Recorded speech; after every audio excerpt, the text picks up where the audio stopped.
Modify করি যাতে একই স্ট্রাকচারের ফ্যাব্রিক কিন্তু লুকটা ভিন্ন হয়ে যায়। অনেক সময় ইয়ান স্টেজে কিছু ভেরিয়েশন আনি, হয়তো কোনোটাতে কাউন্ট বেশি থাকে, কোনোটার সুতার মধ্যে কাউন্ট কম থাকে। কাউন্টের ভেরিয়েশন এনে ফ্যাব্রিকের লুক, ফিল, লাস্টার এগুলাতে আমরা চেঞ্জ আনতে পারি। আবার নিটিং স্টেজেও আমরা বিভিন্নভাবে ভেরিয়েশন আনতে পারি ফ্যাব্রিকের এপিয়ারেন্সে। এরপরে ডাইং স্টেজ ছিল, ফিনিশিং স্টেজ ছিল। তোমাদের প্রথম স্লাইডে লাস্টের দিকে এই পাঁচ রকমে অর্নামেন্টেশনের উপায়গুলো লেখা আছে বা ছিল, তোমরা দেখছো কিনা জানি না। তো এদের মধ্যে আমরা বলছিলাম 3 নাম্বার স্টেজ যেটা ইন দ্য নিটিং স্টেজ, এটা নিয়ে কথা বলবো। নিটিং স্টেজে আমরা কিভাবে অর্নামেন্টেশন করে থাকি। নিটিং স্টেজে আমরা হলো অর্নামেন্টেশন করি 5টা টেকনিকে। টোটাল নিটিং প্রসেসের মধ্যে অর্নামেন্টেশন আমরা করি হলো 5টা পদ্ধতিতে। এর মধ্যে প্রথমটা হলো ভেরিয়েশন ইন স্টিচ লেন্থ। 2 নাম্বারটা হলো combination of different types of stitches. এরপরে হরিজন্টাল স্ট্রিপিং, ইন্টারশিয়া এবং প্লেটিং, সব মিলিয়ে এই 5টা টেকনিক আমরা ব্যবহার করি। এই 5 টেকনিকের মধ্যে প্রথমটা হলো ভেরিয়েশন ইন স্টিচ লেন্থ, প্রথমটা। তাই আমাদের আজকের ক্লাস হলো স্টিচ লেন্থ নিয়ে। ভেরিয়েশন ইন স্টিচ লেন্থ নিয়ে আমরা আজকে কথা বলবো। আজকের ক্লাসের শেষে বেশ কিছু প্রশ্ন থাকবে তোমাদের জন্য, যেগুলাকে আবার হোমওয়ার্ক হিসেবে সংক্ষেপে লিখে জমা দিতে হবে একটা অ্যাসাইনমেন্ট হিসেবে। এটার উপরে মার্কিং আছে। তো প্রথমটা হলো ভেরিয়েশন ইন স্টিচলেন। যেহেতু 5টা পদ্ধতিতে আমরা অর্নামেন্টেশন করে থাকি নিটিং স্টেজে, 5টা পদ্ধতিতে, তার মধ্যে প্রথম পদ্ধতি হলো ভেরিয়েশন ইন স্টিচ লেন্থ। সেই জন্য আমরা ভেরিয়েশন ইন স্টিচ লেন্থ নিয়ে কথা বলবো। এই কথা বলতে যাওয়ার আগে ডান পাশে একটা আমরা ছবি দেখতেছি, এই ছবিটা সম্পর্কে তোমাদের কাছ থেকে আমি একটু একটু শুনবো। আমি জিজ্ঞেস করতেছি তোমাদেরকে। আমি প্রথমে এখানে দেখতে পাচ্ছি হলো যে আদিব আছে, আদিব হলো 31। আদিব, ডান পাশে এটা কিসের ছবি?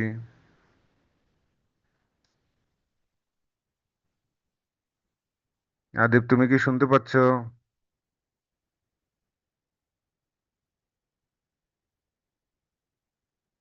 আদিব শুনতে পাচ্ছি কিনা আমরা নিশ্চিত হতে পারি না। আল্লামা আল রাজি আছে, রাজি তুমি বলো তো ডান পাশে এটা কিসের ছবি দেখতে পাচ্ছি?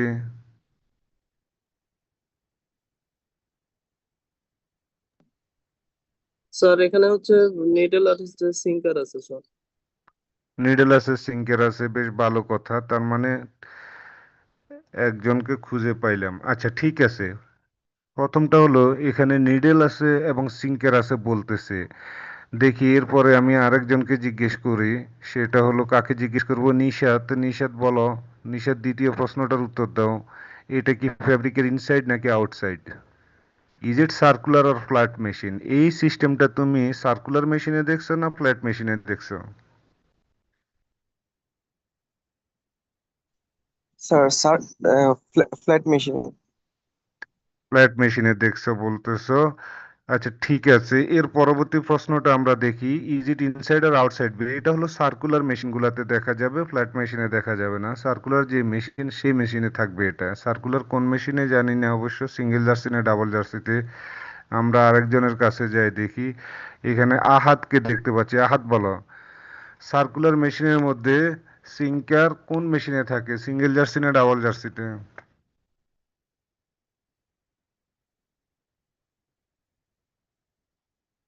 আহাত কি শুনতে পাচ্ছ আমার কথা? আহাতকে পাই নাই দেখি। শিহাব জি আছো স্যার। নাকি? শিহাব। আসসালামু আলাইকুম স্যার, জি স্যার।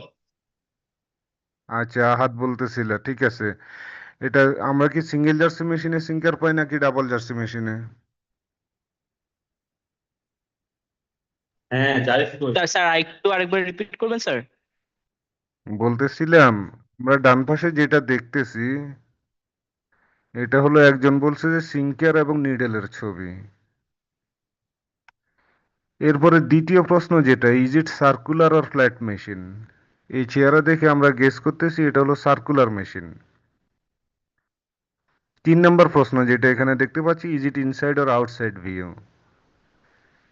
তোমার কাছে জানতে চাচ্ছি যে এটা এই ভিউটা মেশিনের ইনসাইড নাকি আউটসাইড ভিউ, এবং কোন মেশিনের এই ভিউ, এটা সিঙ্গেল জার্সি না ডাবল জার্সি মেশিনের?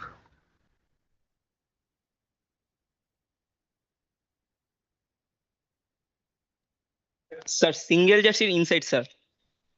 Single jersey inside view. সামিয়াকে দেখতেছি, সামিয়া বলো তো এই কথাটা ঠিক কিনা, এই ভিউটা সিঙ্গেল জার্সি ইনসাইড কিনা? জি স্যার, স্যার এটা সিঙ্গেল জার্সি। ডাবল জার্সিতে স্যার ডায়ালের নিডল থাকে, তো তো ওইটা হচ্ছে সিঙ্কারের কাজ করে ফেলে। সিঙ্কারের কাজ করে, সেই জন্য আলাদাভাবে সিঙ্কার থাকে না। জি ভেরি স্যার। গুড। এরপরে কি প্রশ্ন দিচ্ছে এখানে দেখি তো, is there any sinker here? তোমরা অলরেডি বলেই ফেলছো এখানে সিঙ্কার আছে। ঠিক আছে, এখানে সিঙ্কার আছে, বুঝছি আমরা। যারা সিঙ্কার খুঁজে পাচ্ছ না এখানে, তারা এই যে 1 নাম্বার দিয়ে যে মার্ক করা চ্যাপ্টার এই অংশটুকু, এটাকে আমরা সিঙ্কার বলতেছি। তোমরা এর উপরে সম্ভবত প্র্যাকটিক্যালও করছো এবং এর মধ্যে হয়তো অনেকে ভুলে গেছো। এই চ্যাপ্টার এটাকে আমরা সিঙ্কার বলতেছি। 1 নাম্বারটাকে এখানে সিঙ্কার আছে। 2 নাম্বার প্রশ্নটা, where is the sinker placed, what is its name, have you ever seen it? 2 number প্রশ্নের উত্তর কে দিবে? সিঙ্কার কোথায় বসানো আছে, যেখানে বসানো আছে সেই জায়গাটার নাম কি? তুমি কখনো কি এই জায়গাটা দেখছো কিনা? দেখি কে বলবা।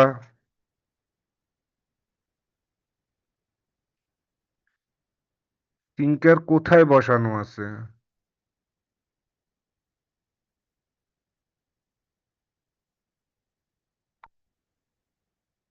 কেউ বলতে সিঙ্কার পারতেছে? হ্যাঁ বলো। সিঙ্কার বেডে স্যার। সিঙ্কার বেডে বসানো আছে, ঠিক আছে, কিন্তু সিঙ্কার বেডটা কোন জায়গায়?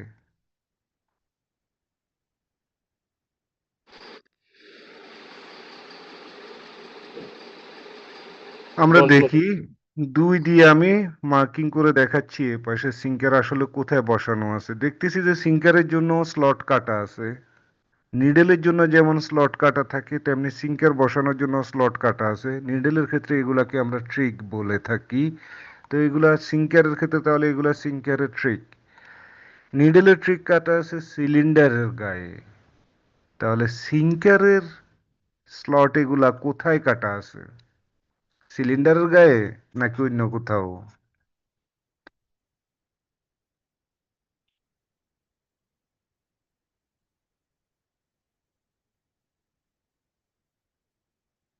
দেখি কে বলবা, কোথায় কাটা আছে? স্যার খুঁজে সিঙ্কার বের বেড। করবা। হ্যাঁ বলো, একজন রুবেল বলতেছিল, রুবেল বলো। Sinker bed.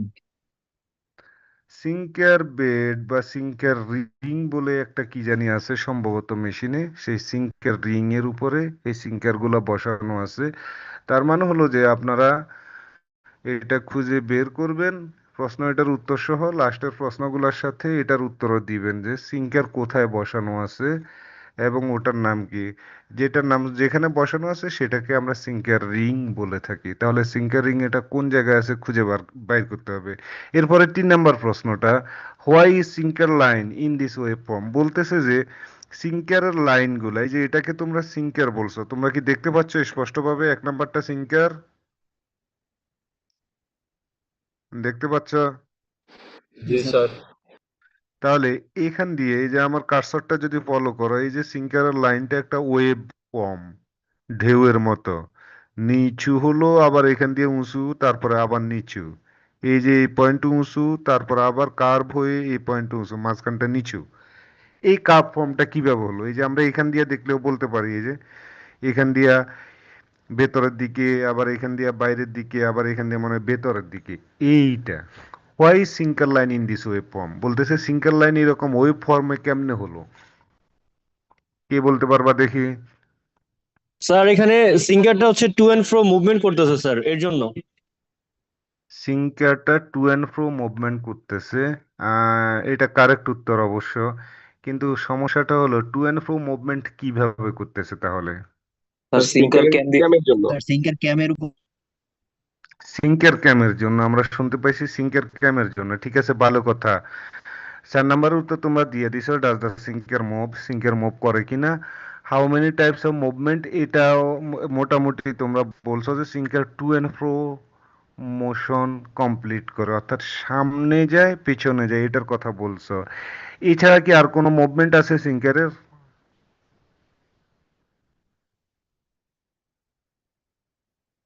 সামনে যায় পেছনে যায়, নিডেল উপরে উঠে নিচে নামে। এর বাইরে নিডেল আবার চারপাশে ঘুরে। সিঙ্কারের কিন্তু নিডেলের দুই রকম মোশন আছে। কি কি মোশন? নিডেল উপরে উঠে নিচে নামে প্লাস মেশিনের চারপাশে ঘুরে, দুই রকম মোশন। সিঙ্কারের ক্ষেত্রে তোমরা বলতেছো সিঙ্কার সামনে আসে পেছনে যায়, টু অ্যান্ড ফ্রো মোশন আছে। এর বাইরে সার্কুলার মোশন কি আছে সিঙ্কারের? নিডেলের মতো সিঙ্কারও কি মেশিনের চারপাশে ঘুরে?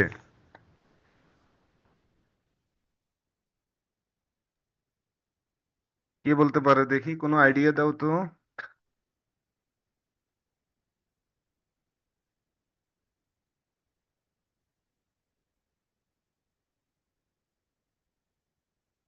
No idea?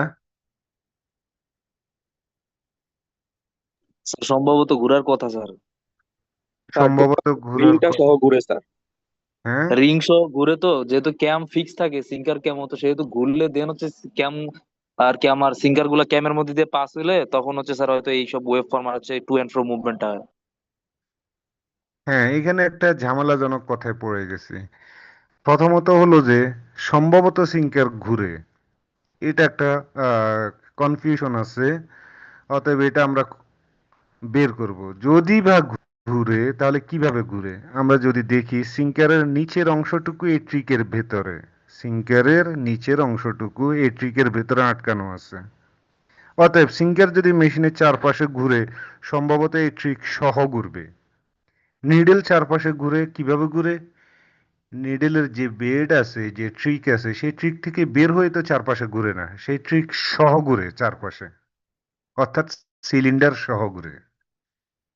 এখন সিঙ্কার যেখানে বসানো আছে, সিঙ্কারও যদি মেশিনের চারপাশে ঘুরে থাকে তাহলে নিচে এই বেড থেকে বের হয়ে ঘুরে না, এই বেডের ভেতরে থেকে নিচে ঘুরে। তার মানে কি বেড সহ ঘুরে কিনা? তাহলে বেড এটা কোনটা? এটা আমাদের বাকি থাকলো, তোমরা মেশিনে গিয়ে খুঁজে বের করে প্রশ্ন এগুলোর উত্তর দিবা। আমরা আস্তে আস্তে আরেকটু সামনে যাই। এখানে একটা স্ক্রু লাগানো আছে, প্রশ্নবোধক চিহ্ন দিছি। এই জায়গাতে কি আছে একটু গেস করা যায় কিনা? স্যার ক্যাম বক্স। কিসের ক্যাম? স্যার নিডেলের। স্যার নিডেলের সিঙ্কার ক্যাম। ক্যাম। আচ্ছা, আমরা দুই নম্বর রকম উত্তর পাইছি, একজন নিডেলের ক্যাম বলছে, একজন সিঙ্কারের ক্যাম বলছে। সমস্যা নেই, ঠিক একই রকম প্লেস এখানেও, একই রকম প্লেস এখান দিয়ে আছে। অর্থাৎ এই যে সারফেসটা ফ্ল্যাট বা হরিজন্টাল, এই সারফেসটা, এই সারফেসটার নিচে কি আছে, এখানে কি আছে আমরা জানবো সামনের দিকে। এখানে আসলে সিঙ্কারের জন্য আলাদা ক্যাম আছে, এটা আমাদেরকে খুঁজে বের করতে হবে। এখন 6 নম্বর প্রশ্ন, why can't A loop go up or down with needle. আমরা এখানে একটু তাকাই দেখি, এই যে নিডল উপরের দিকে উঠছে আবার নিচের দিকে নামবে, নিডল উপরের দিকে উঠছে নিচের দিকে নামবে। এই যে এখানে পিরামিড আকার হয়েছে, নিডল গুলা উপরের দিকে উঠছে তারপর আস্তে আস্তে নিচের দিকে নামতেছে। তো নিডেলটা যদি উপরের দিকে আপ ডাউন করে, নিডেলের গায়ে যে ওল্ড লুপ ছিল সেটাও নিডেলের সাথে আপ ডাউন করতে পারার কথা, কিন্তু সেটা করে না। কিসের কারণে? Sir finger hold. সিঙ্গারটা হচ্ছে ওর লুপটাকে ধরে রাখে। কিভাবে ধরে রাখে? সিঙ্কার ওল্ড লুপকে ধরে রাখে, এটা কারেক্ট অ্যান্সার, কিন্তু কিভাবে ধরে রাখে? কি দিয়ে ধরে রাখে? স্যার ওই যে সিঙ্কারের স্যার মাথায় যে সিঙ্কারের থ্রোট অংশটা, সেটা দিয়ে। নাম মনে নাই স্যার। ওইটা হচ্ছে আমরা সামনের এখানে দিকে মুভ দেখি করে। 6 নাম্বার, যেটা এই 6 নাম্বার কাঁটাটার দিকে খেয়াল করি। এই যে 6 নাম্বার কাঁটা, এই যে 6 নাম্বার কাঁটাটা, এই কাঁটাটার দিকে খেয়াল করি আমরা, এই কাঁটা দিয়ে লুপটাকে আটকায় রাখে। তার মানে সম্ভবত লুপটা এই পজিশনে থাকে, এই পজিশনে লুপটা থাকে। নিডেল উপরে উঠলে তখন এই কাঁটা লুপটাকে চাপ দিয়ে রাখে, আবার নিডেল নিচে নামার সময় এই চ্যাপটা বড় অংশটা লুপকে উপরের দিকে ঠেলে রাখে। ফলে লুপ এই গ্যাপের বাইরে যেতে পারে না, এই গ্যাপের ভেতরেই থাকে। বুঝলাম এটা, এটা সহজ জিনিস, এটা বুঝলাম। এখন why the top line of needle in this shape. এখন আমরা শুনছিলাম যে এখানে একজন বলছো সিঙ্কারের ক্যাম, একজন বলছো নিডেলের ক্যাম, হোয়াট এভার। এখন নিডেল গুলা কোথাও পিরামিড আবার কোথাও নাই, এরকম কেন? ওই যে উপরে উঠলে নিডেলের বিভিন্ন পজিশনের জন্য ক্লিয়ারিং পজিশন হইলে নিডেলের শেপটা এরকম স্যার। নিড ক্যামের পজিশন এরকম স্যার। আচ্ছা, তার মানে ক্যামের কারণে তোমরা বলতেছো এই শেপ আসছে, হয়তো এখানে দিয়ে নিট ক্যাম আছে অথবা ক্লিয়ারিং ক্যাম আছে যেটা ক্লিয়ারিং করতেছে, আবার এখান দিয়ে দেখতেছি নিডেল দেখা যাচ্ছে না, নিডেল আছে কিন্তু সিঙ্কারের নিচে ডুব দিছে, সিঙ্কারের নিচে ডুব দিছে, সেই জন্য এখান দিয়ে নিডেল গুলা দেখা যাচ্ছে না। এখানে নিডেল যেমন আছে আসলে এখানেও তেমন নিডেল আছে। ঠিক আছে, বুঝলাম, ভালো কথা। এরপরে কি জানতে চাচ্ছে আমাদের কাছে, দেখি সাম প্লেসেস আর মিসিং নিডেলস হোয়াই। এখানে নিডিং, এই অংশটুকুর কথা বলতেছিলাম যে এখানে নিডেল মিস করে না, বরং নিডেল সিঙ্কারের ভেতরে ডুব দিয়ে আছে। বুঝলাম এটা। Where does the knock of happen, এখন প্রশ্নটা হলো এই যে নিডেল এবং সিঙ্কারের কম্বাইন্ড প্লেসটা আমরা মেশিনের ইনার সাইড থেকে দেখতে পাচ্ছি, এখানে নক অফটা কোন পয়েন্টে ঘটে?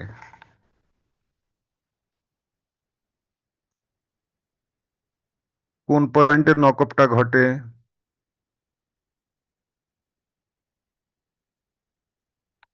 ঠিক আছে, আমরা বলে নিই 9 নাম্বার প্লেস, যেটা 9 নাম্বার সারফেস, যেটা এই সারফেসেই হলো নক অফটা ঘটবে, অর্থাৎ নিডেলের মাথা এই সারফেসের নিচে গেলেই নক অফ। এই সারফেসটাকে আমরা নিটিং অ্যাকশন বা নিডেলের অ্যাকশন আঁকার সময় ডট ডট লাইন দিয়ে প্রকাশ করি, যে এই লাইনের উপরে গেলে এরকম হবে, নিচে আসলে এরকম হবে। আমরা দরকার হলে আবারও দেখতে পাবো। অর্থাৎ সিঙ্কারের যে চ্যাপ্টা অংশটুকু, তার টপ লাইন যেটা সিঙ্কারের বেলি, যেটা বেলি বা পেট, এই পেটের টপ লাইন যেটা, এটাই হলো নক অফ লাইন। এই লাইনের নিচে গেলেই নক অফ ঘটবে, আর উপরে গেলে যখন মাথা তোলে তখন আমরা বলতেছি যে নিডল মাত্র উপরের দিকে উঠতেছে। তাহলে আমাদের দরকার ছিল where does the knock of happen, knock of কোথায় ঘটে? নক অফ হলো সিঙ্কারের বেলির টপ লাইনে, অথবা থ্রোট বরাবর যে অংশটুকু আছে, যে স্পেস, সেই স্পেসে আসলে নক অফ ঘটে। এবং এই পুরাটা হলো নক অফ সারফেস। এই নক অফ সারফেসটাকে আমরা ডট ডট লাইন দিয়ে প্রকাশ করব। এখন এই অংশটুকুকে আমরা এখানে একবার একটু দেখে নিই বড় করে।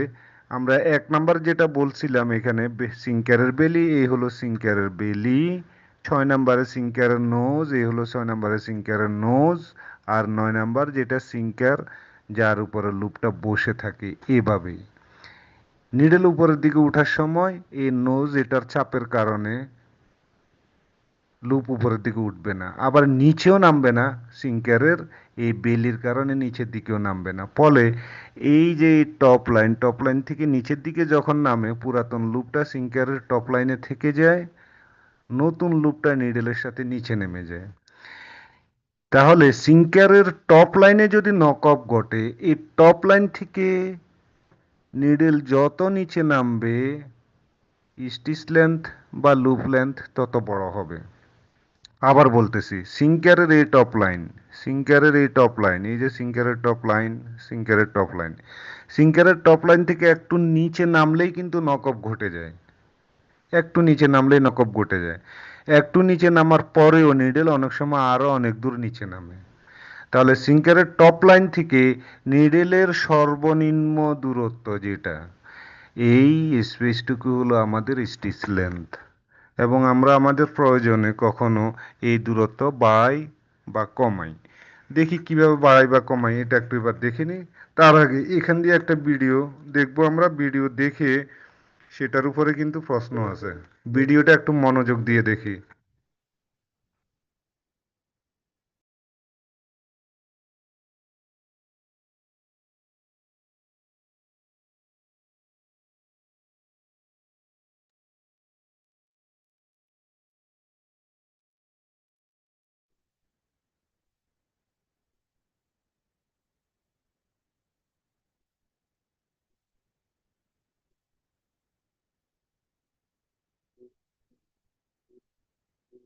ভিডিওটা একবার দেখছি আমরা, এবার ভিডিওটা আবার দেখবো। আবার দেখি ভিডিওটা কেমনে দেখে।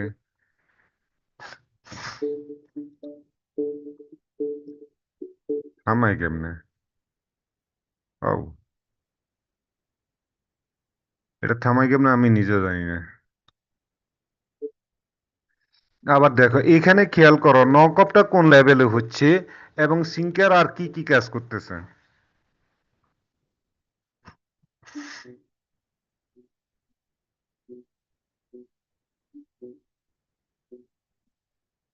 থামাবো। কেমনে? ও, এটা তো আমি থামাইতেই পারি না।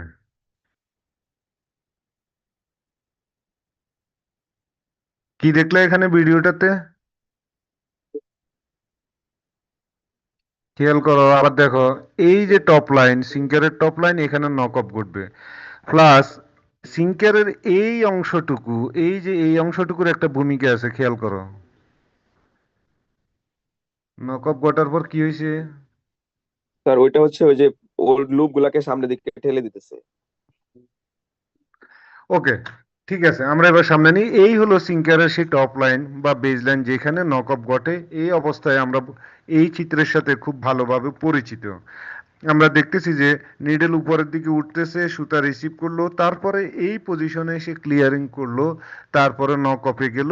এইখানে দেখতেছি সিঙ্কারের টপ লাইন থেকে যখনই নিচে নামলো তখনই ওল্ড লুপটা নিডল থেকে আউট হয়ে গেল। এরপরেও আমরা নিডলকে আরো কিছুটা দূর নিচের দিকে নামাচ্ছে। সিঙ্কারের টপ লাইন থেকে এই নিডলটাকে যতটুকু নিচে নামাইলাম, এইটাকে আমরা বলি হলো যে স্টিচ লেন্থ কন্ট্রোল করার জন্য কোলিয়ারিং করতেছি। এর অ্যাগেনস্টে যদি আমাদের সবগুলা নিডল এই রকম করে চলে, কোনো রকম ভেরিয়েশন ছাড়া, তাহলে বাম পাশে যে স্ট্রাকচারটা দেখা যাচ্ছে এই রকমই হবে ফ্যাব্রিকটা, কারণ সবগুলা নিডল একই স্টাইলে চলতেছে, তাই সবগুলা নিডল একই লুক তৈরি করতেছে। এর বাইরে আমরা আরেকটা জিনিস চিন্তা করছিলাম যে সেটা কিরকম হবে। নিডল এটুকু পরিমাণ উপরে উঠলো, ক্লিয়ারিং করে নাই। ক্লিয়ারিং না করে এই নিডল যদি নিচের দিকে নামতে শুরু করে, তাহলে চেহারাটা এরকম হবে না। কি হবে? এই হুকের ভেতরে একটা সুতা এবং এই একটা সুতা, দুইটা সুতা আটকা পড়ে যাবে। এটা দিয়ে তোমরা ইতিমধ্যে নিজেরা ফ্যাব্রিক বানাইছো এবং বলছো যে লুপের চেহারা এইরকম হবে। একটা লম্বা লুপ হবে, একটা খাটো লুপ হবে। খাটো লুপ যেটা, সেটাকে তোমরা টাক লুপ নাম দিছো এবং বলছিলে যে এই টাক লুপটা ফ্যাব্রিকের ব্যাক সাইডের দিকে চলে যাবে। এবং লম্বা লুপ যেটা, এটাকে হেড লুপ নাম দিছিলা এবং বলছিলা যে হেড লুপটা সামনের দিকে দেখা যাবে। এটার স্যাম্পল তোমরা নিজেরা বানাইছো। ঠিক আছে, বুঝলাম। এখন কোলিয়ারিং জিনিসটা কি? কোলিয়ারিং হলো, আমরা আবার বলে নিই, colliering is defined as the maximum downward movement of needle from the sinker top level which defines the loop or stitch length. কোলিয়ারিংটা কি জিনিস? কোলিয়ারিংটা হলো সিঙ্কারের টপ লাইন থেকে নিডল যতটুকু নিচের দিকে নামতেছে এই দূরত্বটাকে আমরা কোলিয়ারিং বলতেছি, এবং এটাই লুপ অথবা স্টিচ লেন্থটাকে কন্ট্রোল করতেছে। কোলিয়ারিং, আমরা ডান পাশের চিত্রটা খেয়াল করি। এই মুহূর্তে নিডল এই পজিশনে আছে, দেখতেছি যে সিঙ্কারের টপ লাইন থেকে এতটুকু আছে। চাইলে আমি এটাকে আর একটু নিচে নামাইতে পারি। এখন আর একটু নিচে নেমে লুপটা আর একটু লম্বা হয়েছে। একটু আগে লুপটা একটু ছোট ছিল, এখন লুপটা আর একটু লম্বা হয়েছে। এই যে ছোট ছিল, লম্বা হয়েছে, ছোট ছিল, আবার লম্বা হয়েছে। অর্থাৎ নিডল যত বেশি নিচে নামবে, আমার এই লুপও তত বেশি লম্বা হবে। Loop length always changes with change in stitch cam setting. বলতেছে যে লুপ লেন্থ স্টিচ ক্যামের উপর ভিত্তি করে বড় বা ছোট হবে। কি বলতেছে? Loop length always changes with change in stitch cam setting. Stitch cam কোনটা? বিবেডের মাত্র কি পরশুদিন নিয়ে কাজ করছে বিবেডে। এখানে স্টিচ ক্যাম কোনটাকে বলবো আমরা? নর্মালি স্টিচ ক্যাম হলো যেটা নিডলকে নিচে নামাতে বাধ্য করে। আমরা দেখতেছি যদি এই হেডটা এদিকে যায়, ডান দিকে যায়, তার মানে নিডলগুলা ডান দিক দিয়ে প্রবেশ করবে, বাম দিক দিয়ে বের হবে। এই দিক থেকে যখন প্রবেশ করবে তখন যে ক্যাম নিডলগুলোকে উপরে উঠাচ্ছে সেই ক্যামের নাম হলো রেইজিং ক্যাম, কারণ নিডলগুলোকে রেইজ করতেছে। টপ পয়েন্ট পাস হওয়ার পরে এই পাশে যে ক্যাম নিডলগুলোকে নিচে নামতে সাহায্য করতেছে সেটা হলো আমাদের স্টিচ ক্যাম। তার মানে এই মুহূর্তে এই ঢানাটা হলো আমার স্টিচ ক্যাম। এখানে কি লিখলো? Loop length always changes with change in stitch cam setting. এই স্টিচ ক্যামকে চেঞ্জ করে কিভাবে জানি স্টিচ লেন্থ বা লুপ লেন্থ চেঞ্জ করা যায় অথবা কোলিয়ারিং চেঞ্জ করা যায় কিভাবে? আমরা যদি খেয়াল করে দেখি ক্যাম ক্যারিজে, সেখানে হলো স্টিচ ক্যামকে তুমি চাইলে একটু উপরে তুলতে পারবা, আবার একটু নিচে নামাতে পারবা। দুই পাশে দুটোকেই চাইলে একটু উপরে তুলতে পারবা, একটু নিচে নামাইতে পারবা। যদি উপরের দিকে তুলে দাও স্টিচ ক্যামটাকে, তাহলে নিডেল অল্প পরিমাণ নিচে নামলো, তার মানে কোলিয়ারিং কম হলো এবং স্টিচ লেন্থ ছোট হলো। যদি স্টিচ ক্যামটাকে আমি নিচের দিকে নামাই দিই তখন এখান দিয়ে যে নিডল পাস করে আসতেছে সেই নিডল বেশি পরিমাণ নিচে নামতে বাধ্য হবে। নিডল যত নিচে নামবে লুপ এটা তত লম্বা হয়ে যাবে, অর্থাৎ স্টিচ লেন্থ বেড়ে গেল, কোলিয়ারিংটা বেশি হয়ে গেল। যদি এটুকু বুঝে থাকি, এখন সমস্যাটা হলো এখানে যে ক্যাম দেখতেছি এখানে তো এইরকম আমাদের স্টিচ ক্যাম নাই। ডান পাশে আমরা সার্কুলার মেশিনের যে ক্যাম বক্স দেখতেছি, এই ক্যাম বক্সে তো দেখতেছি যে এই রকম ঢানা নেই। এখানে যে ঢানা আছে এই ঢানার পরিবর্তে এখানেও আসলে স্টিচ ক্যাম আছে, তবে একসাথে মার্জ করা। নিডল যদি এই পাশ থেকে আসে, এসে এখান দিয়ে ঢুকলো, এখানে আসার পরে নিচে নামতে বাধ্য হচ্ছে এই অংশটুকুর কারণে। এই অংশটুকু তাহলে আমার স্টিচ ক্যাম, এটা আমার নিডলকে নিচে নামাচ্ছে। এই ক্যামের মধ্যে এই অংশটুকু নিডলকে নিচে নামাচ্ছে, এটাতে এই অংশটুকু নিডলকে নিচে নামাচ্ছে। সমস্যা হলো এখানে যে অবস্থা দেখতেছি এই অবস্থায় সব তো দেখি ফিক্সড আছে, তাহলে আমি স্টিচ লেন্থ চেঞ্জ করি কেমনে? বিভেডের মধ্যে আমি দেখতেছি যে স্টিচ ক্যামটাকে চাইলে আমি উপরে নিচে তুলতে পারবো। একটা স্ক্রু আছে, একটু লুজ দিয়ে ক্যামটাকে নির্দিষ্ট পজিশনে নিয়ে স্ক্রুটাকে আবার টাইট করে দিতে হয়। তোমরা কেউ হয়তো খেয়াল করছো, অনেকে খেয়াল করো নাই। সার্কুলার নিটিং মেশিনের ক্যামের চেহারা হলো এই রকম। এখানে কিভাবে স্টিচ লেন্থ ছোট বড় করে? Any idea? Sir maybe total ক্যামের মানে ক্যামটাই চেঞ্জ করা লাগবে, বড় ক্যাম বা ছোট ক্যাম এরকম ইউজ করতে হবে। আচ্ছা, এবার আমরা একটু খেয়াল করি এখানে মেকানিজমটা কি। এখানে কি মেকানিজম আছে? প্রথমত একটা ক্যাম বক্সের দিকে আমরা তাকাই। একটা ক্যাম, দুইটা ক্যাম, তিনটা ক্যাম, চারটা ক্যাম এখানে বসানো আছে। এই চারটা ক্যাম বসানোর পরেও খেয়াল করো নিচে কিছুটা খালি জায়গা রাখা আছে, দেখতে পাচ্ছ? খালি জায়গাটুকু কি দেখা যায়? তোমরা কি আমার স্ক্রিন দেখতে পাচ্ছ? জি স্যার। আমার মাউসটা, রেড কালারের লেজার পয়েন্টার বা মাউসটা কি দেখতে পাচ্ছ? জি স্যার, দেখা জি যাচ্ছে। স্যার। মাউস পয়েন্টার দেখা যায়? সবাই জি দেখতে স্যার। পাচ্ছ স্যার, দেখা মাউস? যাচ্ছে। জি স্যার, জি জি স্যার। স্যার, দেখা যাচ্ছে। আচ্ছা, এই মাউস যেখানে আছে দেখো তো এখানে খালি জায়গা আছে কিনা? স্যার, দেখো খালি জায়গা বলতে আমি কি বুঝাচ্ছি, এই যে এখান দিয়ে একটু গ্যাপের মতো মনে হচ্ছে, একটা সাদা লোহার মতো, লোহার পরে কিছুটা গ্যাপ আছে, এই যে দেখো গ্যাপ। এই যে সাদা লোহা, এই যে এখান দিয়ে আর একটু গ্যাপ। মনে হচ্ছে যে সাদা লোহা এটাকে চাইলে আমি আর একটু নিচে নামাই দিতে পারবো। এই যে এখানে দেখো সাদা লোহা একটা, নিচের দিকে গ্যাপ। এই সাদা লোহা এটা এখান থেকে শুরু করে এই পর্যন্ত। আর তুমি যে ক্যামগুলা বসায় রাখছো, এই যে মাঝখানে সাদা লোহা এটার সাথে স্ক্রু দিয়ে বসায় রাখছো, তাহলে সাদা লোহা এটাকে যদি আমি কোনোভাবে উপরে বা নিচের দিকে নামাইতে পারি, এই লাইনের সবগুলা ক্যাম উপরে উঠবে বা নিচে নামবে। ঘটনা বুঝো নাই? জি স্যার। যদি এটাকে আমি উপরের দিকে উঠাই বা নিচে নামাই, তাহলে সাথে এই সবগুলা ক্যাম উপরে উঠবে বা নিচে নামবে। ঠিক আছে, বুঝতে পারছি এই ক্যামে। How is stitch cam setting change? কিভাবে স্টিচ ক্যাম আমরা চেঞ্জ করব? স্টিচ ক্যাম চেঞ্জ করব হলো এই লোহাটাকে হয় উপরের দিকে তুলে দেব অথবা নিচের দিকে নামাবো। কিন্তু কিভাবে এটা করব? How is stitch cam setting changed? এটা আমাদেরকে একটু খুঁজে নিতে হবে কিভাবে এটা, এই ক্যামগুলাকে ক্যাম বক্স সেম পজিশনে রেখে ক্যাম বক্সের ভেতরের ক্যামগুলাকে কিভাবে জানি আপ ডাউন করা যায়, এটা আমাদেরকে খুঁজতে হবে। ঠিক আছে, এখন হলো যে আমরা কথা বলতেছিলাম অর্নামেন্টেশনের সাথে স্টিচ লেন্থ নিয়ে।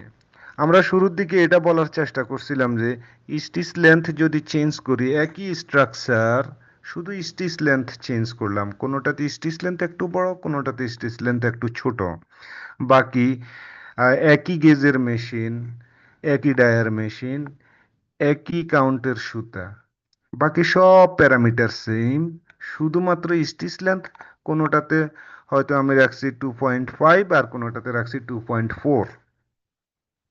সামান্য একটু এদিক সেদিক, এটার জন্য ফ্যাব্রিকের অ্যাপিয়ারেন্স চেঞ্জ হয়ে যাবে। স্টিচ লেন্থ একটু চেঞ্জ করছি এই কারণে। এখন স্টিচ লেন্থ কিভাবে চেঞ্জ হয়? অনেক সময় আমাদের কমন একটা ধারণা আছে যে স্টিচ লেন্থ চেঞ্জ হয় এই ক্যামকে আপ ডাউন করে দিলে স্টিচ লেন্থ চেঞ্জ হয়ে যাবে, এটা একটা কমন ধারণা আছে। আর একটা কমন ধারণা হলো বিডিকিউ পুলিতে ইয়ার্নের সাপ্লাই বাড়াই দিলে অথবা কমাই দিলে স্টিচ লেন্থ কম বেশি হয়ে যাবে। বেশিরভাগ ক্ষেত্রে ধারণাটা হলো বিডিকিউ পুলি থেকে সুতার সাপ্লাই বাড়াই দিলে অথবা কমাই দিলে সম্ভবত স্টিচ লেন্থ চেঞ্জ হয়ে যাবে।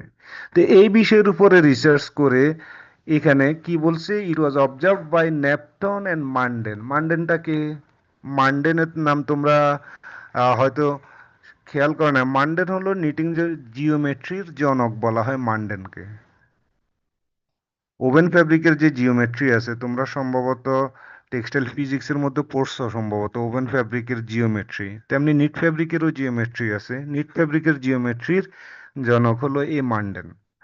তো মান্ডেনের অনেকগুলা রিসার্চ পেপার আছে। তো মান্ডেন এটা নিয়ে রিসার্চ করছিল, মান্ডেন এবং নেপটন নামে দুজন। তারা রিসার্চ করে ফাইনাল একটা সিদ্ধান্তে যেটা আসলো সেটা হলো যে ডিক্রিজ ইন স্টিচ ক্যাম, এখানে ডিক্রিজ মানে স্টিচ ক্যামকে উপরে তুলে দেয়া।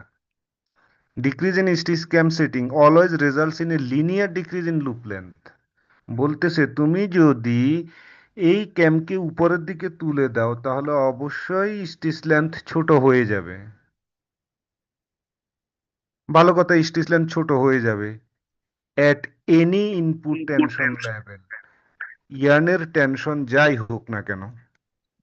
কি কথা বললো, ইয়ানের টেনশন যেটাই থাকুক না কেন যদি ক্যাম তোমার উপরের দিকে তুলে দাও লুপ লেন্থ ছোট হয়ে যাবে। এখন ইয়ানের টেনশন বলতে বিডিকিউ পুলির ইয়ান ডেলিভারি।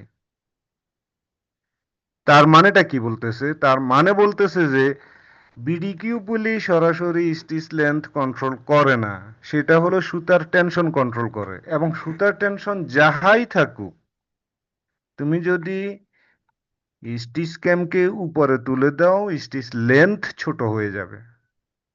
এটা হলো তাদের রিসার্চ আউটপুট। তো তাহলে স্টিচ লেন্থ কিসের উপরে নির্ভর করে? আমরা হয়তো বলবো যে বুঝছি এবারে স্টিচ ক্যামের উপরে নির্ভর করবে, তার পজিশন কোথায়। কিন্তু সেখানে আর একটু ঝামেলা আছে। The slope or rate of this relationship depends on the level of input tension. এই কথার অর্থটা কি? এই কথার অর্থটা হলো যে আমরা প্রথম অংশে পাইতেছি যদি স্টিচ ক্যাম উপরে তুলে দিই লুপ লেন্থ ছোট হয়ে যাবে। এখন বিষয়টা হলো, মনে করো তুমি সামহাও স্কেল দিয়ে মাপলা, এই স্টিচ ক্যামের পজিশন আগে ছিল 15 মিলিমিটারে, এখন তুমি উপরের দিকে তুলে এটাকে 14 মিলিমিটারে নিয়ে নিছো, তার মানে 1 মিলিমিটার চেঞ্জ করছো। তাহলে স্টিচ লেন্থ কি 1 মিলিমিটার চেঞ্জ হবে? দেন বলতেছে যে না, কোনো গ্যারান্টি নেই 1 মিলিমিটার চেঞ্জ হবে কিনা। স্টিচ লেন্থ চেঞ্জ হবে কিন্তু 1 মিলিমিটার চেঞ্জ হবে কিনা এটার কোনো গ্যারান্টি নেই। তাহলে গ্যারান্টি কিসে আছে?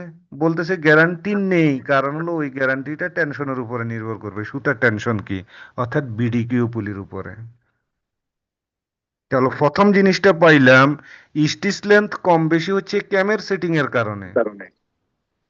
এখন ক্যামের পজিশন আমি 2 মিলিমিটার চেঞ্জ করলাম বা 4 মিলিমিটার চেঞ্জ করলাম, এটা দিয়ে এই গ্যারান্টি নাই যে স্টিচ লেন্থ তো 2 মিলিমিটার বা 4 মিলিমিটার চেঞ্জ হয়ে যাবে, এই গ্যারান্টি কিন্তু নাই। চেঞ্জ হবে, কতটুক চেঞ্জ হবে এই গ্যারান্টি নেই। কতটুক চেঞ্জ হবে এটা নির্ধারণ করবে কে? এটা নির্ধারণ করবে ভিডিকিউ পুলি, অর্থাৎ সুতার টেনশন।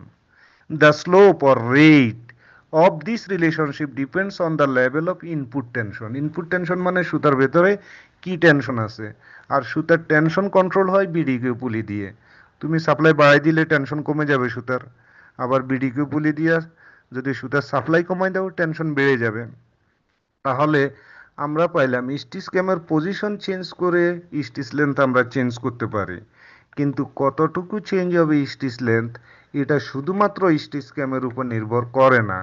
এটা দেখতেছি যে আরেকটা প্যারামিটার সুতার টেনশনের উপরে নির্ভর করে। এর বাইরে আর কিসের উপর নির্ভর করে? কোনো আইডিয়া? আর কি কিছুর উপর নির্ভর করে? ঠিক আছে, আমরা একটু বলেই দিই। কোলিয়ারিং অ্যালোন আমরা আপাতত কি পেলাম? কোলিয়ারিং অর্থাৎ স্টিচ ক্যামের পজিশন অ্যালোন একাকি cannot define the stitch length. একাকি স্টিচ লেন্থ কতটুকু হবে সেটা নির্ধারণ করতে পারে না। For a given input tension, একটা ইনপুট টেনশন নির্দিষ্ট থাকার পরেও এখানে আরেকটা ঝামেলা লাগাচ্ছে।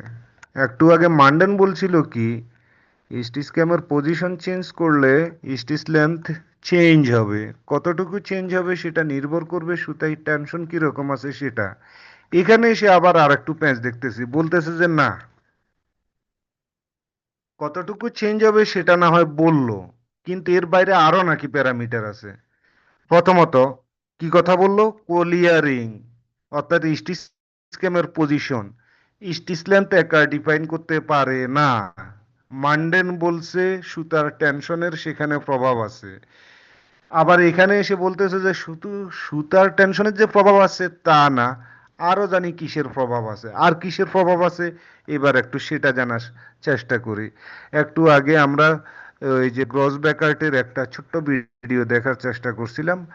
এই ভিডিওটা আমি মনে হয় ঠিকমতো চালাইতে পারি নাই, কিন্তু অনলাইনে এই ভিডিওটা খুবই কমন এবং অ্যাভেলেবল। যদি ভিডিওটা খেয়াল করে থাকি সেখানে দেখব যখনই নক অফ হচ্ছে তখনই সিঙ্কার পেছন থেকে সামনের দিকে মুভমেন্ট শুরু করে দেয়। আবার বলি, যেই মুহূর্তে নক অফ ঘটতেছে, নক অফ পয়েন্ট যেই মুহূর্তে নক অফ ঘটতেছে সেই মুহূর্তে সিঙ্কার কি করে, পেছন থেকে সামনের দিকে যাওয়া শুরু করে, মেশিনের আউটার সাইড থেকে ইনার সাইডে সেন্টারের দিকে যাওয়া শুরু করে। আবার বলি, কিন্তু এটা আগামী লেকচারে লাগবে কথা এটা। আবার বলতেছি, যেই মুহূর্তে নক অফ ঘটতেছে ঠিক সেই মুহূর্তেই সিঙ্কারের ইনওয়ার্ড মুভমেন্ট শুরু হয়ে যায়। ভিডিওটা দরকার হলে আবার দেখে নিবা। যেই মুহূর্তে নক অফ ঘটতেছে সেই মুহূর্তে সিঙ্কারের ইনওয়ার্ড মুভমেন্ট শুরু হয়ে যায়। যখনই ইনওয়ার্ড মুভমেন্ট শুরু হয়ে যায়, সিঙ্কারের যে লম্বা বেলি আছে, বেলির মাথা দিয়ে সে কিন্তু পুরাতন লুপকে মেশিনের ইনার সাইডের দিকে ধাক্কা মারে। এই ধাক্কা মারে বলেই ফ্যাব্রিক নিডেলের গা থেকে সামনে সরে এসে আস্তে আস্তে নিচে নামতে থাকে। তার মানে সিঙ্কার যে শুধু লুপটাকে ধরে রাখে এটা না, যেই পজিশনে লুপ তৈরি হলো সেখান থেকে ফ্যাব্রিকটাকে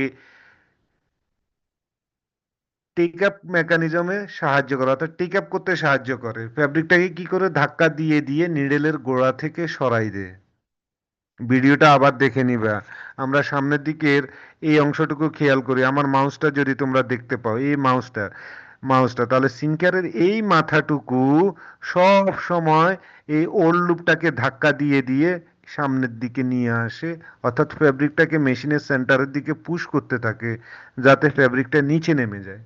তাহলে সিঙ্কারের নতুন একটা কাজ সম্ভবত আমরা আগে খেয়াল করি নাই, আজকে খেয়াল করি যে সিঙ্কার যে শুধুমাত্র ওল্ড লুপটাকে ধরে রাখে তা না, নিডেলের গোড়া থেকে ফ্যাব্রিকটাকে সামনের দিকে ধাক্কা দিয়ে দিয়ে ক্রমাগত আনতে থাকে। এই জন্য নিডেলের ফরওয়ার্ড এবং ব্যাকওয়ার্ড মুভমেন্ট। যদি এই কাজ না করতো তাহলে সিঙ্কারের ফরওয়ার্ড ব্যাকওয়ার্ড মুভমেন্টের দরকার ছিল না, এ এমনিতেই লুপ আটকে রাখতে পারতো। দুইটা কাঁটার মাঝখানে লুপ এমনিতেই আটকা পড়ে থাকতো। সিঙ্কারের ফরওয়ার্ড এবং ব্যাকওয়ার্ড মুভমেন্ট মূলত ফ্যাব্রিককে ধাক্কা দেওয়ার জন্য ক্রমাগত ওয়েভ ফর্মে ধাক্কা দিয়ে যাইতেছে। তাহলে কি জানলাম, সিঙ্কার ফ্যাব্রিককে ধাক্কা দেয়। এবার এই লাইনটা পড়ি, during upward or centre wave for double jersey movement of needle. আমরা সিঙ্গেল জার্সির কথা চিন্তা করি। সিঙ্গেল জার্সিতে নিডেল যখন উপরের দিকে ওঠে, the yarn from the ড্রন needle loop can be robbed of. এইখান দিয়ে আবার কি কইলো, এই কথাটার অর্থ কিন্তু খেয়াল করতে হবে। বলছে যে নিডেল যখন উপরের দিকে উঠা শুরু করে, সিঙ্গেল জার্সির ক্ষেত্রে হিসাব করে নিডেল যখন উপরের দিকে উঠা শুরু করলো তখন এই মাত্র যে লুপটা বানাইছে, এখানে তোমরা কি আমার মাউসটা দেখতে পাচ্ছ? মাউস দেখতে পাচ্ছ না? একটাও তো কথা বলে না। জি স্যার। জি স্যার, দেখতে জি স্যার। তাহলে কি এই মুহূর্তে নিডেলের গায়ে কি নতুন লুপ এটা না, এই লুপটা? এখন এই লুপটা নিডেল যতক্ষণ পর্যন্ত নিচে গেছে ততক্ষণ পর্যন্ত লুপ এটা কিন্তু টান টান অবস্থায় ছিল নিডেল যতক্ষণ পর্যন্ত নিচের দিকে গেছে। যে মুহূর্তে নিডেলটা উপরের দিকে উঠা শুরু করছে তখন লুপ এটা কি টান অবস্থায় আছে? স্যার টানটানি থাকবে, কারণ হচ্ছে ওই যে পুরাতন লুপটাকে সিঙ্কার সামনের দিকে টেনে দিবে যে। খেয়াল করো। আচ্ছা, নিডেলের হুকের ভেতরে যে লুপটা আছে, এই লুপটা, হুকের ভেতরে যে লুপটা আছে, এই লুপটা নিডেল যখন উপরের দিকে উঠা শুরু করবে, তখন নিচের দিকে নামার সময় যে পরিমাণ টান টান ছিল সেই পরিমাণ টান টানে থাকবে না, কিছুটা লুজ হবে। তাহলে লুজ হলে অবস্থাটা কি হবে? লুজ হলে ওই মুহূর্তে আমরা জানি যে সবগুলা নিডেল একই সাথে লুপ তৈরি করে না, পর্যায়ক্রমে একটার পর একটা, একটার পর একটা, একটার পর একটা, এইভাবে। তাহলে এই নিডেল যখন সুতাটাকে লুজ দিচ্ছে, ঘটনা এমন যে পাশের লুপ হয়তো তখনও নিডেলটাকে নিচের দিকে যাচ্ছে, পাশের নিডেল তখনও নিচের দিকে যাচ্ছে, অর্থাৎ সেই সুতা টানতেছে। আবার বলি, এই নিডেল যখন উপরের দিকে উঠতেছে, তখন এই নিডেলের হুকের ভেতরে যে লুপ আছে, এই লুপটা একটু লুজ হবে। এর পাশের নিডেল হয়তো তখনও নিচে নামতেছে, তার মানে সেই সুতা টানতেছে। এই যে সুতা টানতেছে, তখন কি হবে? এই লুপ থেকে কিছু সুতা নতুন লুপে চলে যেতে পারে। এটাকে বলি আমরা রোবিং, ডাকাতি করতেছে, ডাকাতি। During the upward movement of needle, the yarn from the drawn needle loop can be robbed off by sinker, other set of needle, or due to elasticity of yarn. তিনটা কারণে এই সুতা রোবিং অফ হয়, ডাকাতি হয়ে যায়, আরেকজন ছিনতাই করে নিয়ে নেয়। তিনটা কারণে। কি কারণ? প্রথম কারণ হলো, এই নিডল যখন উপরের দিকে উঠা শুরু করে, তখন এর লুপটা একটু লুজ হয়, কিন্তু পাশের নিডল হয়তো তখনও নিচের দিকে টানতেছে, ফলে এই লুপ থেকে কিছু সুতা পাশের লুপে চলে যায়। এই একটা ডাকাতি। দ্বিতীয় ডাকাতি কোনটা? আমরা দেখতেছি যখনই নক অফ হচ্ছে, তখনই সিঙ্কার সামনের দিকে আসা শুরু করে। সিঙ্কার সামনের দিকে এসে কি করতেছে? সামনের দিকে এসে ফ্যাব্রিকটাকে সেন্টারের দিকে টানতেছে, অথচ নিডেল এটাকে এখানে আটকে রাখছে। নিডেল যখন লুজ দিচ্ছে, তখন অবস্থাটা কি হবে? সিঙ্কারের ধাক্কায়, ওর লুপের টানে নিডেল লুপটা ছোট হয়ে যায়, সিঙ্কার লুপটা বড় হয়ে যায়। ধরতে পারো নাই মনে হয়।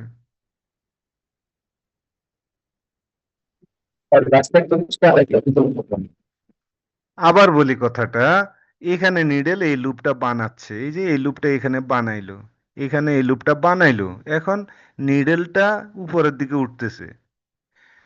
এখানে যখন নক অফ শুরু হয়েছিল, আমরা খেয়াল করছি যে সিঙ্কারও তখন ইনওয়ার্ড মুভমেন্ট শুরু করছে, অর্থাৎ সিঙ্কারও লম্বা নাক দিয়া বা প্যাটেটা দিয়া ফ্যাব্রিককে ধাক্কা দিচ্ছিল মেশিনের সেন্টারের দিকে। এখন সেন্টারের দিকে ধাক্কা দিলে কি হবে? তুমি একটু চিন্তা করো এবারে। এই যে কেউ একজন এই যে নীল সুতাটাকে দুই আঙ্গুল দিয়ে চিমটি ধরে এদিকে টান দাও, টান দিলে কি হবে দেখবা, এই লাল লুপটা এদিকে আসার চেষ্টা করবে। আসার চেষ্টা করলে এই লুপটা যত বড় আছে, এই লুপটা এইখান দিয়ে লেগ দিয়ে কিছু সুতা এদিকে বের হয়ে লুপটা ছোট হয়ে যাবে।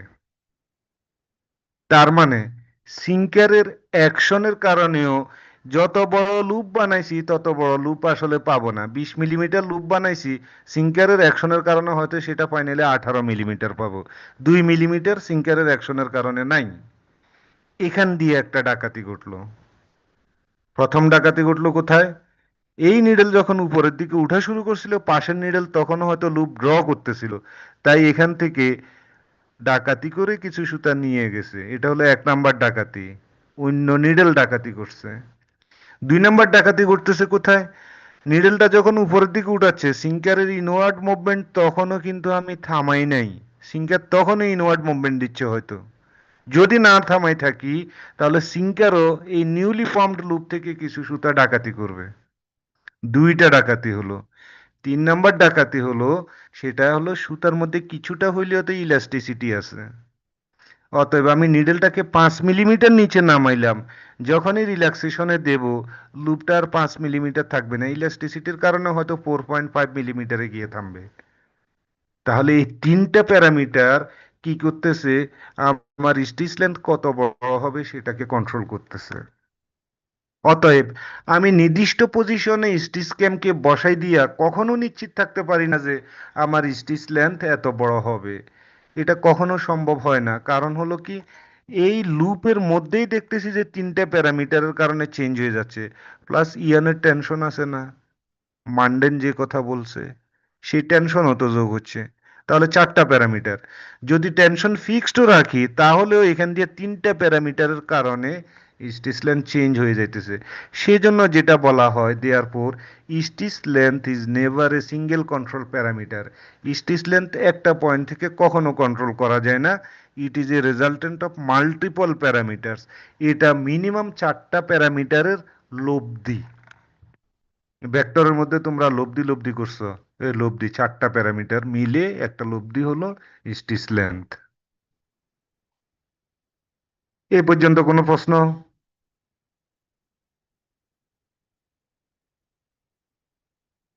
কোনো প্রশ্ন আছে কিনা তোমরা নিজেরাও বুঝতেছো না, আসলে ঝামেলায় পড়ে গেছি।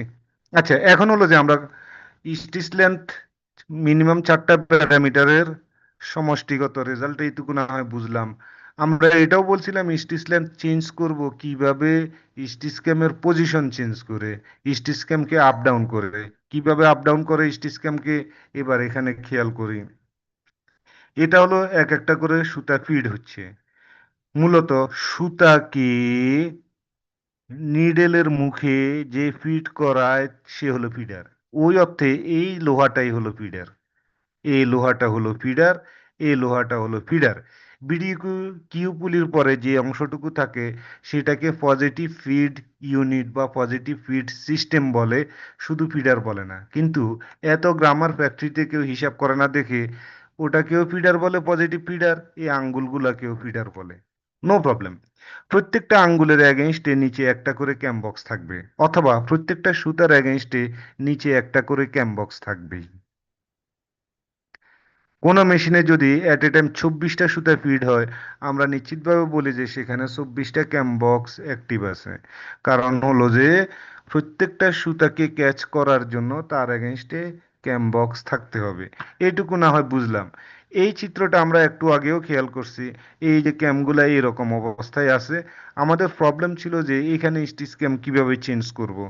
আমরা একটা রাফ কথা বলছিলাম যে স্টিচ ক্যাম চেঞ্জ করব, স্টিচ লেন্থ চেঞ্জ করব কিভাবে, স্টিচ ক্যামকে আপ ডাউন করে। ঠিক আছে, আমরা একটু ম্যাচিং করে দেখি। ইয়ার্ন প্রেজেন্টিং ইউনিট অথবা ফিডার, yarn presenting unit অথবা feeder is always associated with a set of cam called cam box। এই যে yarn presenting unit always associated, অর্থাৎ তার সাথে সবসময় থাকবে কি থাকবে, এরকম এক কলাম ক্যাম। এই প্রতি কলামকে আমরা বলতেছি ক্যাম বক্স। কিছু কিছু মেশিনে 3টা বক্স অথবা 4টা বক্স একসাথে থাকে, কম্বাইন্ড ক্যাম বক্স বলি। আবার কিছু কিছু মেশিনে প্রতি কলামের জন্য ক্যাম বক্স আলাদা, যেমন এই যে এখানে ছবিতে দেখতেছি, এটা একটা ক্যাম বক্স, এটা একটা ক্যাম বক্স, এটা একটা ক্যাম বক্স, এটা একটা ক্যাম বক্স। প্রত্যেক কলামের জন্য আলাদা আলাদা ক্যাম বক্স এমন হইতে পারে। কি হয়েছে, the position of cams can be altered vertically against the sinker top line that causes a change in stitch length. বলতেছে সিঙ্কার যে টপ লাইন আছে তার এগেনস্টে এই কলামগুলোকে আপ ডাউন করা যায়। কিভাবে করতেছি, এখানে দেখো ক্যামগুলো এখন একদম সিমিলার পজিশনে আছে, সিমিলার হাইটে। আর এই পাশেরটাতে দেখো এই কলামের ক্যামগুলো একটু নিচে নেমে গেছে। একটু আগে ছিল কি সবগুলা ক্যাম সেম অ্যালাইনমেন্টে ভার্টিক্যালি সেম উচ্চতায় ছিল। এখন এখানে প্রথম কলাম যে উচ্চতায়, দ্বিতীয় কলাম তার চাইতে একটু নিচে, তৃতীয় কলাম একটু উপরে, চতুর্থ কলাম একই উপরে। তার মানে দ্বিতীয় কলামের ক্যামগুলো একটু নিচে নেমে গেছে। তো দ্বিতীয় কলামের ক্যাম নিচে নামছে মানে এখানকার স্টিচ ক্যাম সবগুলা নিচে নামছে। এখান দিয়ে নিডল পাস হওয়ার সময় বেশি নিচে নামবে, খেয়াল করো। এই কলাম দিয়ে নিডল পাস হওয়ার সময় যত নিচে নামবে, এই কলাম দিয়ে নিচে নামার সময় আরো বেশি নামবে, তাই তো? তার মানে হলো যে এখানে এসে স্টিচ লেন্থ চেঞ্জ হবে। যদি স্টিচ লেন্থ চেঞ্জ হয়, this type of setting affects the stitch length in the respective course only. বলতেছে যে যদি এই রকম একটা ভার্টিক্যাল বক্সের বা একটা ক্যাম বক্সের ক্যামকে তুমি আপ ডাউন করো, তাহলে শুধুমাত্র ওই ক্যাম বক্স যে কোর্স তৈরি করতেছিল সেই কোর্সের স্টিচ লেন্থ চেঞ্জ হবে, অন্য কারো চেঞ্জ হবে না। কি কথা বললো আমরা চিন্তা করে নিই। আমরা বলছি যে প্রতিটা ক্যাম বক্সের জন্য একটা করে সুতা থাকবে, ধরে নিচ্ছি ওই মেশিনে সবগুলা নীল কালারের সুতা, শুধুমাত্র এই ক্যাম বক্সের এগেইনস্টে যে সুতা ছিল সেটা লাল কালারের সুতা। এখন এই ক্যাম বক্সের ক্যামগুলা তো একটু নিচে নামাই দিলাম, ফ্যাব্রিকের মধ্যে নীল কালারের কোর্স পাবো, লাল কালারের কোর্স পাবো। ওরা বলতেছে শুধুমাত্র লাল কালারের কোর্সের স্টিচ লেন্থ চেঞ্জ হবে, নীলগুলার স্টিচ লেন্থ চেঞ্জ হবে না। কারণ নীলগুলা যে ক্যামবক্স দিয়ে তৈরি হচ্ছে সেগুলা তো স্টিচ ক্যাম চেঞ্জ করো নাই। মানেটা কি দাঁড়াইলো? মানে হলো তুমি ফ্যাব্রিক তৈরি করার সময় যদি কখনো চিন্তা করো যে আমি 5 নাম্বার, 10 নাম্বার, 15 নাম্বার, 20 নাম্বার কোর্সের স্টিচ লেন্থ বেশি রাখবো, বাকিগুলার কম রাখবো, তাহলে 5 নাম্বার, 10 নাম্বার, 15 নাম্বার ক্যামবক্সের ক্যামকে নিচে নামাই দিতে হবে কিছুটা, যতটুকু তুমি বড় করতে চাও তার এগেনস্টে উপযুক্ত পরিমাণ নিচে নামাই দিতে হবে। যে ক্যামবক্সের ক্যামকে নিচে নামাই দিলা, শুধুমাত্র তার রেসপেক্টিভ কোর্সের স্টিচ লেন্থ চেঞ্জ হবে, বাকিদের স্টিচ লেন্থ চেঞ্জ হবে না। মনে হচ্ছে বুঝো নাই? বুঝছি স্যার। যদি বুঝে থাকি, will this setting effect A full course, তাহলে এটা কি একটা ফুল কোর্সকে এফেক্ট করবে? আমার এখানে যে ক্যাম্প পজিশন আছে এই অবস্থায় পুরো একটা কোর্সকে? স্যার এই ক্যাম্প বক্স মেইনলি যেই কোর্সটা বানাবে ওই ফুল কোর্সটাই তো স্যার এফেক্ট করার কথা। ইয়েস, এই কোর্সটাকে এফেক্ট করতে পারার কথা, অর্থাৎ এফেক্ট করবে, কিন্তু আমি একটু প্রবলেমে পড়ছি। সেই প্রবলেমটা হলো আমি ফুল কোর্সের ক্যামবক্স কি জানি বলে স্টিচ ল্যান্ড চেঞ্জ করব না। একটা কোর্সের মধ্যে 5 নাম্বার পজিশনে যে লুপ আছে সেটা, 10 নাম্বার পজিশনে যে লুপ আছে সেটা, 15 নাম্বার লুপ, অর্থাৎ 5 দিয়ে বিভাজ্য পজিশনের লুপগুলার লেন্থ আমি চেঞ্জ করব, ফুল কোর্সের লেন্থ চেঞ্জ করব না। তাহলে কি করব? এখানে আপাতত যা দেখছি তাতে এটুকু বুঝতেছি যে আমি এখানে একটা ক্যামবক্সের সবগুলা ক্যামকে উপরে বা নিচে নামাই ফেলতেছি। এতে কি হলো, এই ক্যামবক্স যে কোর্স তৈরি করতেছে সেই কোর্স পুরোটার রেজিস্ট্রেশন চেঞ্জ হয়ে যাইতেছে। কিন্তু ডিজাইনের প্রয়োজনে আমার এমন লাগতে পারে যে, এমন প্রয়োজন হতে পারে যে আমি একটা কোর্সের সবগুলা স্টিচের লেন্থ চেঞ্জ করব না। আমি কি করব, হয়তো 5 দিয়ে বিভাজ্য হয় এরকম পজিশনের শুধু লুপগুলার লেন্থ চেঞ্জ করব। এমন হইতেই পারে, মনে করো পোলো ফেব্রিক বানাচ্ছ, পোলো শার্ট আমরা পরি, বা পিকে ফেব্রিকের গেঞ্জি পরি আমরা, পিকে, পোলো পিকে ইত্যাদি বিভিন্ন ধরনের স্ট্রাকচার আছে। কোন একটা স্ট্রাকচার হয়তো তোমার এইরকম যে প্রতি পঞ্চম পজিশনে মিসলুপ, আমরা জানি যে মিসলুপে সুতা কম লাগে, তো মিসলুপে যেহেতু সুতা কম লাগে, অতএব প্রতি পঞ্চম পজিশনের স্টিচ লেন্থ কমাই দিতে হবে। ওটা কেমনে করো? একটা ফুল করছে না, ওটা কিভাবে করব? Depending upon the design the position is altered in selective cam box. এটা হলো আগেরটার সমাধান দিচ্ছি, নির্দিষ্ট একটা ফুল কোর্সের স্টিচ লেন্থ কন্ট্রোল করার জন্য। এখন আমরা নতুন প্রবলেমও পড়ছি, কিভাবে কন্ট্রোল করি আমরা? এই যে এটাকে কন্ট্রোল করতে গেলে এখানে 1 2 3 4 চারটা ক্যামবক্স, 1 2 3 4 চারটা ক্যামবক্স দেখতেছি। যেটার আমি ক্যামকে উপরে নিচে উঠাবো সেটার এই যে চোখগুলা আমরা ঘুরাই, এলকি দিয়া ঘুরাই ডানে অথবা বামে। এখানে একটা স্কেলও শো করতেছে আমি কতটুকু উপরে উঠাচ্ছি অথবা কতটুকু নিচে নামাচ্ছি। অর্থাৎ ক্যামের গায়ে যে চোখগুলা আছে বা কি জানি গেজগুলা আছে, অথবা ঘড়ি যেটা আছে, এই ঘড়িটাকে ডানে অথবা বামে ঘুরাইলে এই ক্যামগুলা উপরে উঠে অথবা নিচে নামে। ডানে ঘুরাইলে উপরে উপরে উঠবে নাকি বামে ঘুরাইলে উপরে উঠবে, এটার সমাধান আপনারা এই স্লাইডের লাস্টে যে প্রশ্নগুলো আছে সেই প্রশ্নের মধ্যে উত্তর হিসেবে লিখে আমাকে জমা দিবেন, কারণ আমি নিজেও নিশ্চিত না ডাইনে ঘুরাইলে কেমন উপরে উঠে নাকি বামে ঘুরাইলে কেমন উপরে উঠে। আপনারা ঘুরাইবেন, কনফার্ম হইবেন, তারপর উত্তরটা লিখে দিবেন। এক লাইনে উত্তরটা লিখে দিলেই হবে শুধু, এক লাইনে বেশি লাগবে না। এরকম বেশ কয়েকটা প্রশ্ন আমি দিয়ে রাখছি। তাহলে এই যে চোখগুলা দেখতেছি ক্যামবক্সের গায়ে, এগুলা দিয়ে আমরা কোর্সের একটা ফুল কোর্সের স্টিচ লেন্থ চেঞ্জ করতে পারি, এইটুকু বুঝছি। কিন্তু প্রবলেমও পড়ে গেছি যে আমি একটা ফুল কোর্সের স্টিচ লেন্থ চেঞ্জ করব না, বাছাইকৃত কয়েকটা পজিশনের শুধু একটা একটা করে লুপের লেন্থ চেঞ্জ করব। ওটা করতে গেলে কি করতে হবে?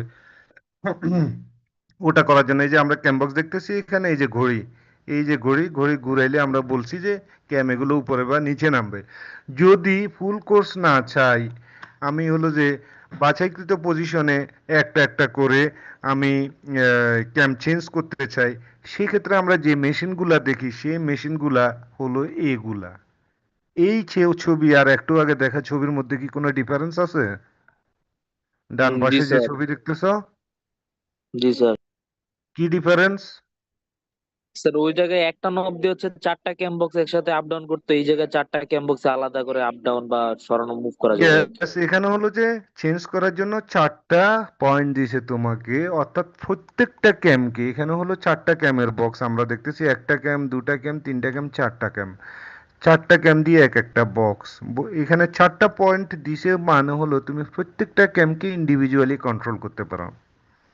তার মানে তুমি হয়তো জ্যাকার্ড ফ্যাব্রিক বানাচ্ছ, এখন তোমার ভিন্ন ভিন্ন পজিশনে স্টিচ লেন্থ চেঞ্জ করতে হবে ফুল কোর্সকে প্রভাবিত না করে, ফুল কোর্স চেঞ্জ না করে, সেক্ষেত্রে এই ধরনের মেশিন লাগবে। যেহেতু এই মেশিনগুলা আগের মেশিনের চাইতে একটু সুবিধা বেশি এবং ফ্লেক্সিবল, সেজন্য এই মেশিনগুলোর দাম একটু বেশি। এখানে প্রত্যেকটা ক্যামকে আলাদা আলাদাভাবে কন্ট্রোল করা যায়, এটা দেখলাম। এখন আমরা একটু এই, দ্রুত শেষ করি। সেটা হলো যে আমি চাচ্ছি যে নতুন একটা ডিজাইন ফ্যাব্রিক উঠাইছি, সবগুলা স্টিচ লেন্থ এট এ টাইম চেঞ্জ করব। আমরা এই পর্যন্ত পাইছি কি নির্দিষ্ট পজিশনের স্টিচ লেন্থ, নির্দিষ্ট কোর্সের স্টিচ লেন্থ, এই দুইটা চেঞ্জ করা, কিন্তু টোটাল মেশিনের স্টিচ লেন্থ আমি একবারে চেঞ্জ করতে চাচ্ছি। সেক্ষেত্রে কি করব? সেক্ষেত্রে আমরা যেটা করি সেটাকে আমরা সেন্ট্রাল কোলিয়ারিং বলি। মেশিনের গায়ে সেন্ট্রাল একটা পজিশন আছে, তোমরা যদি খুঁজে দেখে থাকো, এই যে সিঙ্গেল জার্সি মেশিনের ক্ষেত্রে আমাদের যে সিঙ্গেল জার্সি মেশিন আছে, খুঁজলে এরকম একটা পজিশন পাবা সেই মেশিনের গায়ে। মেশিনের এই দিকে একটা লুপের চিহ্ন, এইদিকে একটা লুপের চিহ্ন আঁকা আছে। একদিকে লুপ চিহ্নটা একটু বড়, একদিকে লুপ চিহ্নটা একটু ছোট। বুঝাইতে চাচ্ছি যে এই নবটাকে তুমি যদি এদিকে ঘুরাও, এই মেশিনের সবগুলা লুপ বড় হয়ে যাবে, এই দিকে ঘুরালে সবগুলা ছোট হয়ে যাবে। এই পয়েন্টটাকে আমরা বলি যে সেন্ট্রাল কোলিয়ারিং পয়েন্ট। এখান থেকে এমনিতে প্রত্যেকটা ক্যামের পজিশন যাই থাক না কেন, এটা ঘুরাইয়া একসাথে সবগুলার সাইজ আনুপাতিক হারে বড় বা ছোট করা যায়। এটাকে আমরা বলতেছি সেন্ট্রাল কোলিয়ারিং। এটাও আপনারা খুঁজে বের করবেন এবং খুঁজে বের করে আমাকে কিছু কিছু প্রশ্নের উত্তর দিবেন। আমি এখানে কি দিছি, এটাকে তোমরা কি বলো? একটা দুইটা, তাই না? এটাকে কি বলো? Sir positive feeder. Positive feed system. এখানে আমি দেখতেছি, এবার আমি প্রশ্নগুলা বা প্রবলেমগুলা বলে দিচ্ছি। এখানে একটা চাকা, মাঝখানে একটা রাবার ব্যান্ড, তারপর আর একটা চাকা, দুইটা চাকা কেন? এটার উত্তর খুঁজে বের করতে হবে। এখানেও দেখতেছি দুইটা চাকা, এই যে মাঝখানে রাবার ব্যান্ড, রাবার ব্যান্ড এখানে নিচে ছিল, এখানে মাঝখানে আনছে। অনেকে এটারে সিলেক্টর বলে, কি জানি বলে সিলেক্টর। কি কারণে এখানে দুইটা চাকা, আর এটাই বা কেন আপ ডাউন করা যায়? এতে সুবিধা কি, অসুবিধা কি? প্রশ্নগুলোর মধ্যে এটা দেয়া আছে, এই প্রশ্নের উত্তর আমাকে লিখিত দিতে হবে। এই পাশে দেখতেছি শুধুমাত্র একটা চাকা, এবং এটাতে আবার দুইটা রডও আছে। সম্ভবত এটা তোমরা চিনো কিনা কি জানি। এটা কি কাজে ব্যবহার করা হয়? এই পাশেরটা, বাম পাশেরটা,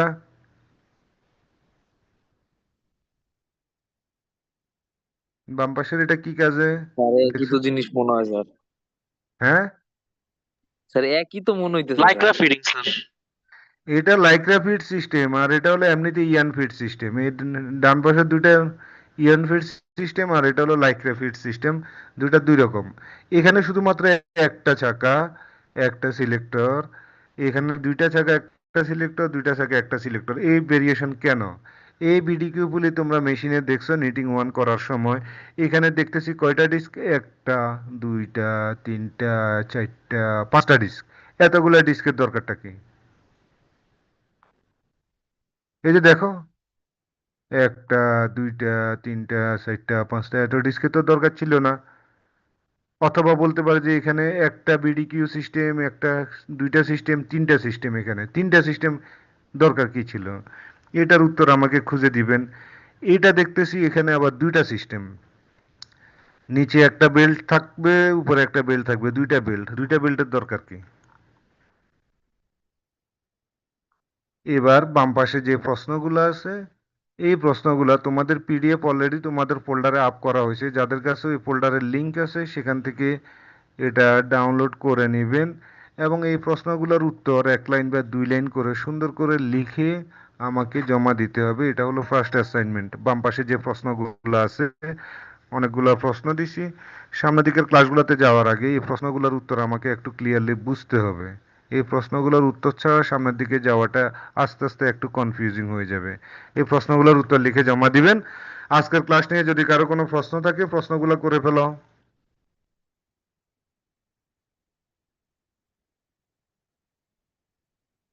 কোনো প্রশ্ন